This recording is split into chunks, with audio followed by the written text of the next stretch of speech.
Ada yang pakai jimat. Jimat ini juga boleh selama isinya tidak syirik. Ini kan semacam ruqyah, kemudian jimat, kemudian mantra-mantra, kemudian jam. Kalau kau ternyata meninggal masih pakai jimat, kau tidak akan beruntung selama-lamanya. Mengerikan. Ya, dosa syirik tidak sama dengan dosa yang lainnya. Bismillahirrahmanirrahim. Assalamualaikum warahmatullahi wabarakatuh. Alhamdulillahirabbil alamin. Assalatu wassalamu ala nabiyyina Muhammadin wa ala alihi washabihi ajmain. Amma ba'du. Teman-teman yang dimuliakan Allah Subhanahu wa taala, kita bertemu kembali di channel Pencari Ilmu. Jadi di video kali ini saya akan membagikan video yaitu tentang terkait masalah hukum jimat.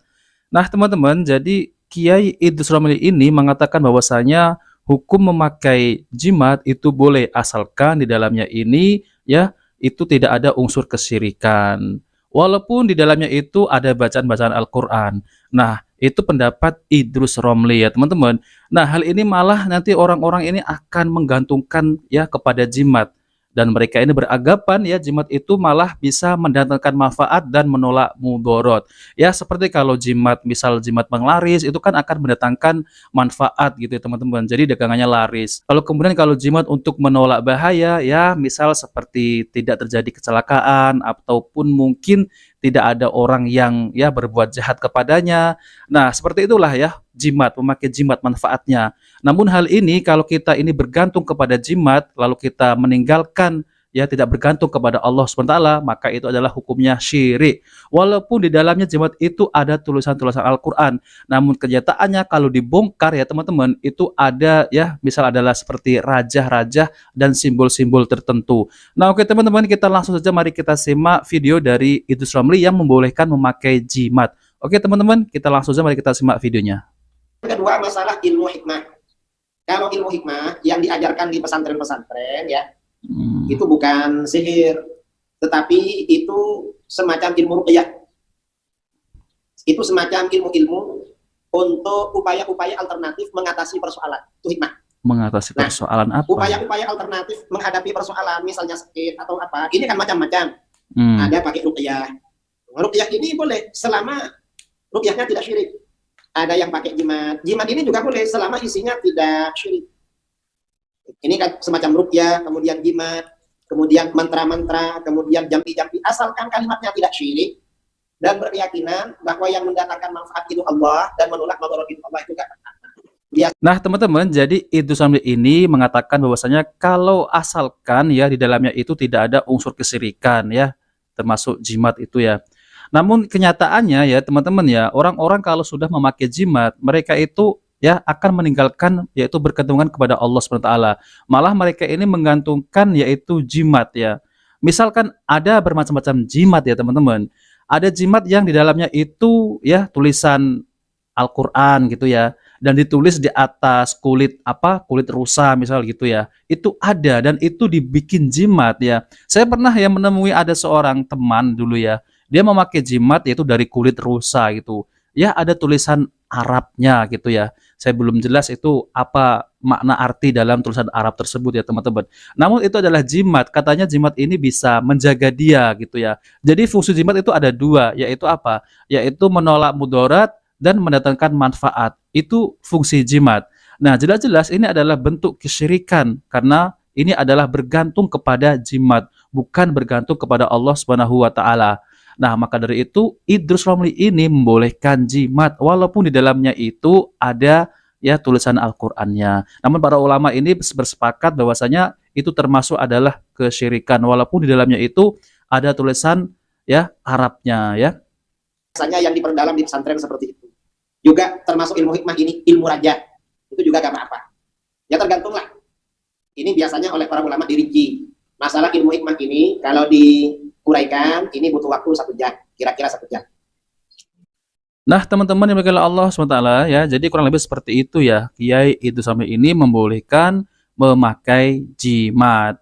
Namun kenyataannya ya teman-teman ya, itu banyak orang yang memakai jimat ini malah bergantung kepada jimat. Apalagi ya teman-teman ya, mereka ini membuat raja-raja dengan simbol-simbol tertentu, padahal itu adalah kesyirikan ya. Jelas-jelas itu adalah perbuatan syirik. Seperti raja ya, mungkin teman-teman ada yang memiliki raja misal seperti di tengah-tengah itu ada tulisan Kitmir. Nah, itu juga rajah ya itu jimat juga termasuk dipajang di ruang tamu yang konon katanya adalah bisa mendatangkan manfaat dan menolak mudarat. Ada juga yang beranggapan bahwa yang tulisan kitmir lalu kemudian dikelilingi dengan asma wa sifat, lalu kemudian ada rajah, misal ada gambar pedang ya, lalu kemudian ada simbol-simbol tertentu, misal ada simbol ya angka-angka Arab, lalu kemudian huruf hijaiyah. Nah, itu adalah rajah. Itu adalah syirik ya, teman-teman ya. Itu adalah perbuatan syirik. Dan mereka ini adalah mencampurkan antara hak dan batil ya. Nah, oke teman-teman, jadi lebih lengkapnya saya akan tampilkan yaitu penjelasan dari Ustadz Dr. Firanda Andirja MA Hafizahullah, yaitu tentang terkait hukum memakai jimat. Oke teman-teman, kita langsung saja mari kita simak videonya. Ini jelas bagaimana tegasnya Rasulullah SAW terhadap kesyirikan. Kata Rasulullah SAW, "Fa innaka law mitta wa hiya 'alaik ma aflata abadan." Kalau kau ternyata meninggal masih pakai jimat, kau tidak akan beruntung selama-lamanya. Mengerikan. Ya, dosa syirik tidak sama dengan dosa yang lainnya. Kenapa? Ada ketergantungan kepada benda, bukan ketergantungan kepada Allah. Maka hukumnya adalah syirik. Hukumnya adalah syirik. Di sini Rasulullah SAW menjelaskan niatmu memakai jimat untuk menghilangkan kelemahan, justru dibalas oleh Allah sebaliknya. Fa innaha la taziduka ila wahnan. Justru kalau kau pakai, maka semakin menambah kelemahan bagimu. Sudah kelemahan fisik, kelemahan batin. Fisik menjadi lemah, batin bergantung kepada benda ini yang tidak ada apa-apanya, diyakini. Ini hadis pertama yang menjelaskan tentang bahayanya jimat. Yang berikutnya, walahu an Uqbah bin Amir, dari Uqbah bin Amir radhiyallahu taala anhu ya, diriwayatkan juga Imam Ahmad ya. Secara marfu' dari Nabi sallallahu alaihi wasallam, "Man ta'allaqa tamimatan fala atamallahu lahu, wa man ta'allaqa wada'atan fala wada'allahu lahu." Kata Nabi sallallahu alaihi wasallam, barang siapa yang menggunakan tamimah jimat atau azimat. Kenapa disebut tamimah? Tamimah diambil dari bahasa Arab dari tamam, sempurna. Seakan-akan kalau dia memakai jimat tersebut urusannya jadi sempurna. Saya ulangi, tamimah itu dari bahasa Arab dari tamam. Ya, artinya sempurna. Sehingga seorang orang Arab jahiliyah dahulu ketika mereka memakai jimat, mereka menyangka urusan mereka menjadi dipermudah, jadi sempurna dengan pakai jimat tersebut. Maka Nabi ingatkan, justru sebaliknya, man ta'allaqa tamimatan fala atamallahu lahu. Barang siapa yang pakai jimat, maka Allah tidak akan sempurnakan urusannya. Kemudian yang kedua kata Nabi, wa man ta'allaqa wada'ah. Wada'ah itu barang siapa pakai wada'ah. Wada'ah itu semacam keong, disebut wada'ah karena ketika dia sering keluar ke daratan atau dihampas oleh air laut sehingga kemudian tertinggal di pinggiran pantai, orang-orang ngambilin ya. Tertinggal, wada'ah artinya tertinggal. Dan mereka pakai tersebut punya keyakinan. Kata Nabi, fala wada'allahu lahu. Barang siapa pakai keong untuk dijadikan jimat, maka Allah tidak akan berikan ketenangan baginya. Justru orang-orang seperti ini, mereka hidupnya gelisah. Nggak tenang. Orang lihat orang syirik, orang hidupnya gelisah. Iya. Pergi ke dukun sana, pergi ke dukun sini. Percaya sama jimat ini, begitu klinik-klinik. Gini, gelisah terus. Gelisah. Urusannya nggak pernah selesai-selesai. Urusannya nggak pernah selesai-selesai. Kalau sakit nggak sembuh-sembuh, barang hilang nggak ketemu-ketemu. Ya. Mereka tapi namanya syaitan menghiasi. Sehingga mereka terus, hati mereka terpikat dengan barang-barang dan benda-benda tersebut. Dalam riwayat yang lain, man ta'allaqa tamimatan faqad asyrak. Barang siapa yang pakai jimat, maka dia telah berbuat kesyirikan. Barang siapa pakai jimat, maka dia telah berbuat kesyirikan. Wali bin Abi Hatim an Hudzaifah, dari Ibnu Abi Hatim dari Hudzaifah bin Yaman, annahu ra'a rajulan fi yadihi khaytun minal humma. Hudzaifah melihat ada seorang laki-laki, dia di tangannya ada semacam tali dipakai karena dia sedang demam. Maka dia langsung putuskan, faqata'ahu, maka dia putuskan tali tersebut. Dia putuskan tali tersebut yang dijadikan jimat. Wa ta'ala qaulahu ta'ala, kemudian dia bacakan firman Allah Subhanahu wa taala, "Wa ma yu'minu aktsarahum billahi illa wa hum musyrikun." Tidaklah kebanyakan mereka beriman kepada Allah kecuali mereka berbuat syirik. Artinya kalian beriman, meyakini Allah Maha Pencipta alam semesta, tapi kalian berbuat syirik. Di antaranya syirik menggunakan jimat ini ya. Dan ini di antara semangatnya Hudzaifah bin Yaman untuk menegakkan nahi mungkar. Mungkin dia kenal orang tersebut atau dia tahu dia punya pengaruh, maka dia langsung putuskan jimat tersebut. Kemudian dia ingatkan, dia baca firman Allah bahwa ini adalah kesyirikan. Ayat ini, wa ma yu'minu aktsarahum billahi illa hum musyrikun. Tidaklah mereka beriman kepada Allah kecuali mereka berbuat syirik. Ini ayat berkaitan dengan syirik akbar, berkaitan dengan orang-orang musyrikin Arab. Tetapi dijadikan dalil oleh Hudzaifah untuk menolak, untuk memperingatkan, untuk mengingkari syirik kecil. Dan di antara metode salaf terkadang mereka menggunakan ayat-ayat yang berbicara tentang syirik akbar, mereka gunakan untuk melarang syirik kecil. Nah, teman-teman yang dimuliakan Allah Subhanahu wa taala, jadi itulah ya penjelasan dari Ustadz Dr. Firanda Andirja MA Hafizahullah, yaitu tentang terkait masalah hukum memakai jimat. Nah, teman-teman, tentu ya berbeda dengan ya pendapat Idrus Romli. Karena di Aswaja itu ya, di pondok-pondok pesantren Aswaja itu memang diajari ya, yaitu tentang ilmu hikmah. Bahkan diajari untuk membuat rajah-rajah ya, yaitu simbol-simbol tertentu, misal seperti huruf hijaiyah. Kalau kemudian ada huruf-huruf ya, yaitu angka-angka.